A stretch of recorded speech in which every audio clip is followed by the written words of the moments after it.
Marcus Chen was standing in his driveway at 2 a.m. when the phone call came.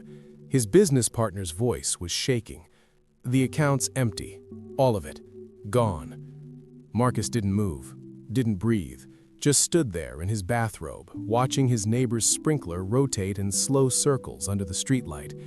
18 years of work. Vanished. Not metaphorically, actually gone. Let me take you back 6 months. Marcus owned a mid-sized architecture firm in Portland, 12 employees, steady clients, nothing flashy, but reliable. He'd built it from scratch after grad school, survived the 2008 crash, paid off his loans, put his daughter through college. By 40, he'd done everything right. Nice house, good marriage, a retirement account that made him feel like maybe, just maybe, he'd actually figured it out. He wasn't rich, but he was safe. And safety, after growing up in a one-bedroom apartment with his mom working 3 jobs, felt like winning. His business partner, Derek, handled the finances. They'd known each other since college, best man at each other's weddings, godfather to each other's kids. Marcus designed buildings, Derek managed the money. That's how partnerships work, until they don't. Here's what Marcus didn't know. Derek had been gambling. Not casually, not weekend poker games. He'd gotten into offshore sports betting 3 years earlier and lost control. Small bets became big bets became desperate bets. When he started losing, he borrowed from the business account to cover it, told himself he'd pay it back after the next win. But the next win never came, so he borrowed more, and then he did something unforgivable. He forged Marcus's signature on a loan, using the business as collateral. When that loan came due and Derek couldn't pay, the lender didn't call. They just took everything, seized the accounts, froze the assets, locked them out of their own company. Legal, clean, brutal. Marcus found out at 2 a.m. because Derek finally cracked, called him, sobbing, and confessed everything. By sunrise, Marcus had called a lawyer. By noon, he understood the truth. There was nothing to save. The money was gone. The business was gone. And because Derek had forged his signature, Marcus was legally liable for half the debt. He didn't declare bankruptcy. His lawyer told him he should. But something in him refused. He'd spent his whole life building credibility. His name meant something in that city. So he sold the house, sold the cars, emptied his retirement accounts, paid off every dollar he owed. His wife, Laura, didn't fight him on it. She just asked one question. What now? He didn't have an answer. They moved into a rental apartment across town. 2 bedrooms, thin walls, the kind of place Marcus thought he'd left behind at 23. His daughter called from New York, trying not to cry, offering to move back home and help. He told her not to, told her he'd figure it out, but he had no idea how. At 40, starting over doesn't feel like an adventure. It feels like proof that you failed. Marcus spent the first month applying for jobs at other architecture firms. Nobody hired him.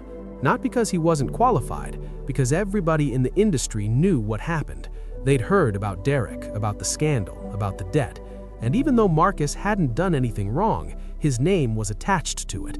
In a small professional community, that's enough. So he stopped applying. Started driving for a rideshare company at night just to keep the lights on. Laura picked up extra shifts as a nurse. They didn't talk much during this time, not because they were angry, because there was nothing left to say. Every conversation felt like staring at a closed door. One night, Marcus picked up a passenger from the airport, an older woman, maybe 65, with silver hair and a canvas bag covered with travel stickers. She was a book editor, flying back from a conference in Chicago. They got to talking. She asked what he did. He almost lied, almost said he was between projects, but something made him tell the truth. I used to be an architect, lost my business 6 months ago. Now I'm just here. She didn't offer sympathy, didn't say she was sorry. She just asked, what did you love most about architecture? Nobody had asked him that in years. He thought about it, really thought about it.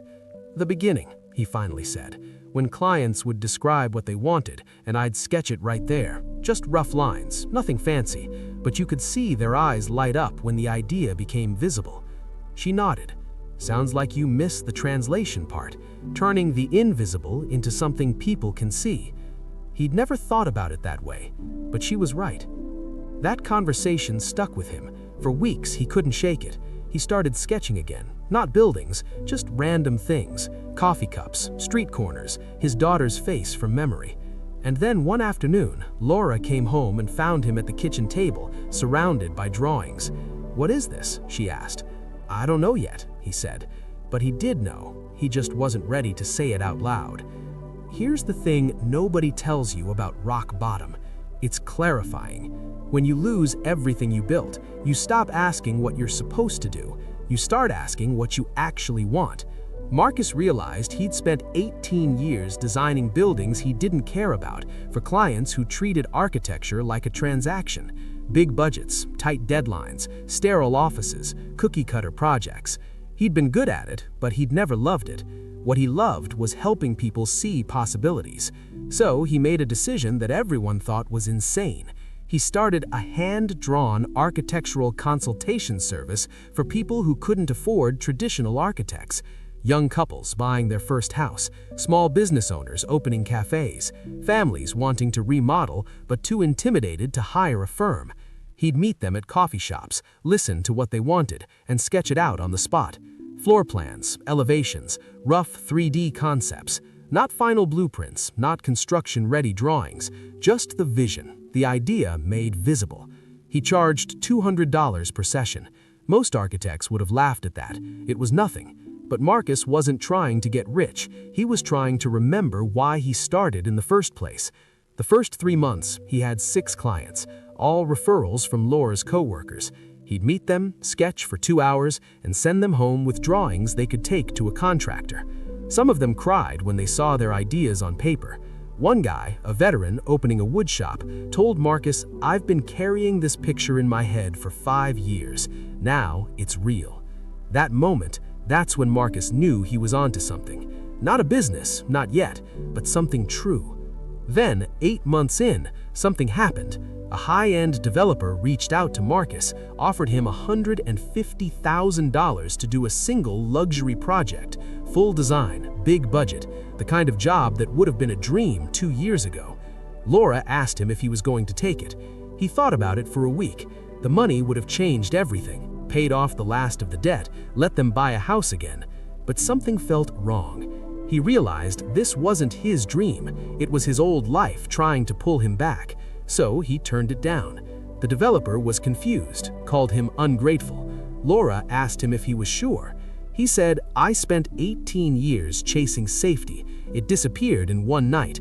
This thing we're building, it's not safe, but it's mine." She didn't argue. 2 years after losing everything, Marcus had built something nobody expected. Not a traditional architecture firm, not a design studio, a human-centered consultation practice that helped everyday people visualize their dreams before committing to them. He wasn't famous, wasn't on magazine covers, but he was booked 6 months out. His team had grown to 8 people, all of them former architects who'd left corporate firms because they were tired of treating people like transactions. They worked out of a small office in a converted warehouse. No fancy furniture, no glass walls, just drawing tables, good coffee, and a wall covered with thank you notes from clients. Marcus made less money than he did before, but he slept better, laughed more, stopped waking up at 2 a.m. with his chest tight. Here's what losing everything taught him. Safety is a myth. You can do everything right, work hard, play by the rules, trust the right people, and still lose it all. But here's the flip side. When you stop protecting what you've built, you start building what actually matters. Marcus spent 18 years designing buildings. Now he designs possibilities, and the difference is everything. He's not telling you to blow up your life. He's not saying loss is a gift, but he is saying this: the thing you're afraid to lose might be the thing keeping you from what you actually want. Derek destroyed his business, ruined his reputation, took his savings. And in doing that, he accidentally freed Marcus from a life he'd been too afraid to leave. It wasn't worth it. Marcus would have preferred to learn that lesson another way, but he didn't get to choose. None of us do. We only get to choose what we build after everything falls apart. Marcus still sees Derek sometimes. At the grocery store, across a parking lot. They don't talk. Derek went to therapy, got sober from gambling, works at a non-profit now. Marcus doesn't forgive him, but he doesn't hate him either. Because here's the truth, Derek didn't take his dream. He took the thing Marcus built to avoid his dream. There's a difference. If you're 40 or 30 or 50, if you've lost something you thought to find you, if you're staring at a closed door wondering what the hell comes next, this is what comes next. You get to choose. Not the life you had, not the safety you lost, but the thing you'd build if you stopped being afraid. Marcus didn't plan to start over at 40, but when he did, he finally built the thing he'd been sketching in his head his entire life. Not a business, a way of seeing people that made them feel seen. That's the dream, and it only became possible when everything else disappeared. What would you build if you weren't afraid to lose it? Say it out loud, then drop it below.